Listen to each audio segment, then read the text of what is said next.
Every visitor who comes to your website and does not have the possibility to convert is a missed opportunity to generate a lead and therefore a potential business opportunity. Considering the difficulty or cost of generating a visit on a site, it's a real loss. That's why it's very important to set up a conversion funnel on your website as soon as possible, even if it is very basic. So what I call a conversion funnel is basically a lead magnet, so content you will exchange against personal information that you will place on a landing page, which is an optimized page for conversion. And on this page, you will put a form that will let the visitor exchange his information against your content. In this video and in the next ones in this series, we will together create a conversion funnel, and this video corresponds to the first step, creating a form to allow visitors to convert into a lead. So let's create our first form together.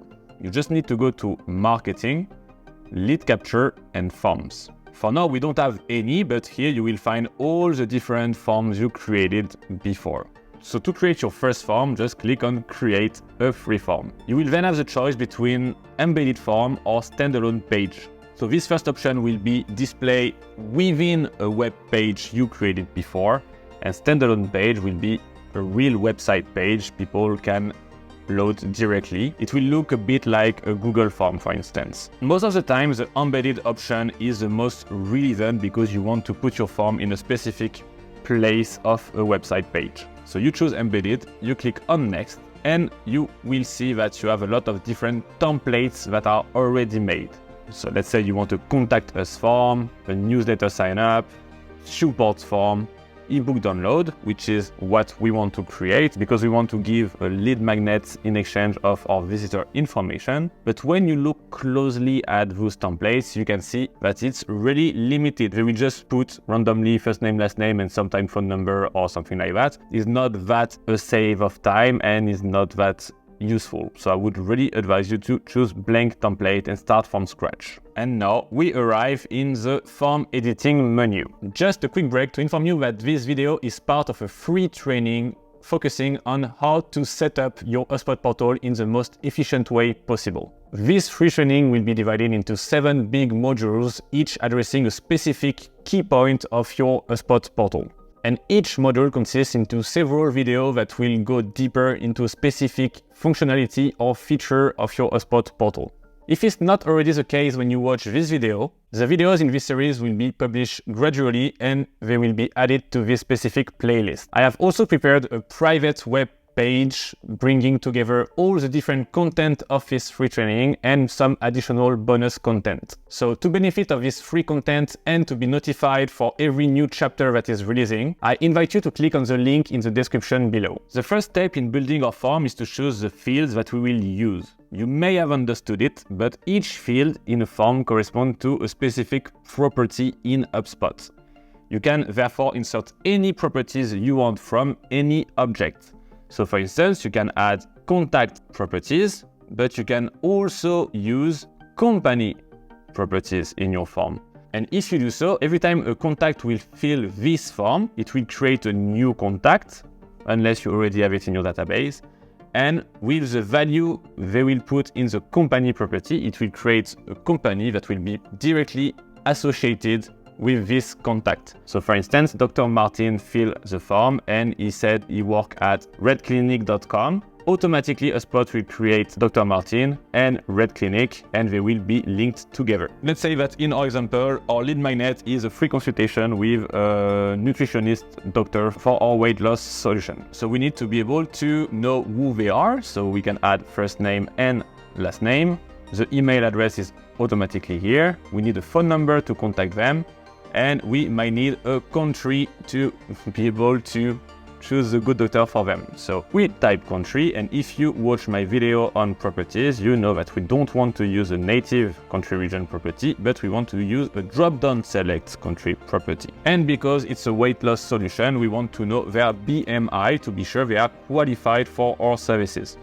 So we add it at the end. Of course, you can play with the disposition of each field to make it a bit more appealing or to match your design standards. But basically, you can think you are done. I would like to share an idea about it, is that when thinking about the property you will put in your form, you need to understand that a form is based on the principle of equivalent exchange. We ask a visitor for information in exchange for a value equivalent to the quantity and quality of the information you ask. For instance, for a simple newsletter registration form, only the email will be asked because the perceived value of subscribing to an email list is very low. On the opposite, if you offer a complete audit in exchange for a form submission, it is reasonable to ask for a lot of information to allow you to fulfill your promise and because the perceived value is very high. So every time you create a form, always keep in mind the notion of value to properly gauge the amount of information to ask for.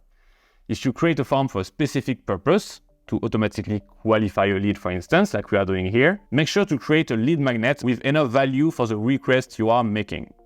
If you don't think about it, you risk significantly to impact your conversion rate. Once you're done with putting all the property you need, let's see the basic settings of each property. So when you click on a property, you will see a left side menu appearing that will let you do some personalization. First, you can make this field as required. You can make this field as hidden, but we will see that in a minute. And you can change the label, so how the lead will see the field. You can have a help text, which is a description to help people understand what you want. And you can play with placeholder text or default value. So placeholder text is like a gray writing that will let people understand how you want them to fill the field. Default value, and the opposite, is a definitive value that will be already pre-written when people will load the form, and if they don't change the value when they will submit the form, their first name will be Martin in your CRM for real. So for the first name, it doesn't make any sense to do it, but for hidden field, it can play a big role. And speaking of hidden field, if you watch my last video on how to track website visitors on HubSpot, you might remember I mentioned UTM parameters. So UTM parameters are mostly used in paid campaigns to be able to understand and know the specific click of a visitor that land to your website. So it's really important to be able to collect them in our CRM to be able to identify which ad is the best performer. And as I said, HubSpot does not collect this information natively, but we can make a small trick to work around this limitation. And to do so, we need to create these 4 UTM properties. So I already done it on this portal, but we need to create this exactly 4 properties which are single line text. So to create a property, you can watch my video about it, but you can go to settings, properties, and create a new one, or you can directly click on create a new field, choose single line text and call it UTM medium, for instance, and it will be created. So most of the time we are playing with 4 UTM, which are campaign, content, source, and term. So the goal here is just to drag them and drop them in our form. And that's why HubSpot will automatically collect those UTM if a lead comes from a tracked link. So to see how it looks, we just click on update, publish, and when we view the form, we can see that we have all the information, but the UTM campaign term source content are visible and is not looking nice and is not optimized for conversion because no one knows what to put here, right?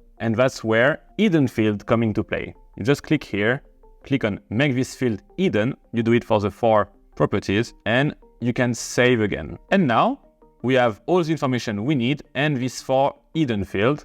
And when we click on view, they basically disappear from the visual part of HubSpot of the form, but they are still here hidden in the background. So HubSpot will still be able to automatically populate those properties without impacting the experience of the visitor. It's really important to do that in all your forms in case you're doing paid campaigns. And of course, let's say you have a specific landing page with a specific form, but you don't have a tracked URL for it. You can put default value if you want to create your own UTM. And that's why when a lead will fill the form, it will have those values in the different UTM parameters. And when you're happy about all your forms, you can go to options to choose what will happen with someone fill a form. Will it be a display, a thank you message, redirect to another page from your CMS or through another link actually, or will it redirect to a meeting scheduling page? You can choose like different default settings. You can also adapt the style, but of course it's a HubSpot design tool, so it's really basic, but we have like at least the form of the button and the colors, the fonts, the size of the text, etc. And if you don't have HubSpot Pro or Plus, you can even create small automations such as sending the mail with your lead magnet directly after someone fills the form. Of course, don't forget to give it a name, and as you know me, I like to have the breadcrumb nomenclature, and once everything is done, you can click on Update, Publish. Here you will have the embed code that you need to paste where you want it to appear on your website. If you don't know how to do so, you can just copy the code and send it to the person in charge of your website. And when you go back to all form, our form is here. You will have the number of page views, the number of submissions per page views, the spam submission, form submission, etc. You will have the list of all the leads that fill this specific form. And as any other assets in HubSpot, you can create folders to organize everything. Move to folder B2B. I hope you enjoy this video. If it's the case, don't forget to put a thumbs up, to subscribe to this channel, and to save this playlist to make sure you don't miss any new chapter of this free training. And don't forget the link in the description below that gives you this free access to all the content of this free training, plus more additional content on how to set up your HubSpot portal in the most efficient way possible. For those who are discovering me through this video, I'm Grégoire, HubSpot expert for more than 7 years now, and I will see you very soon for more HubSpot tips.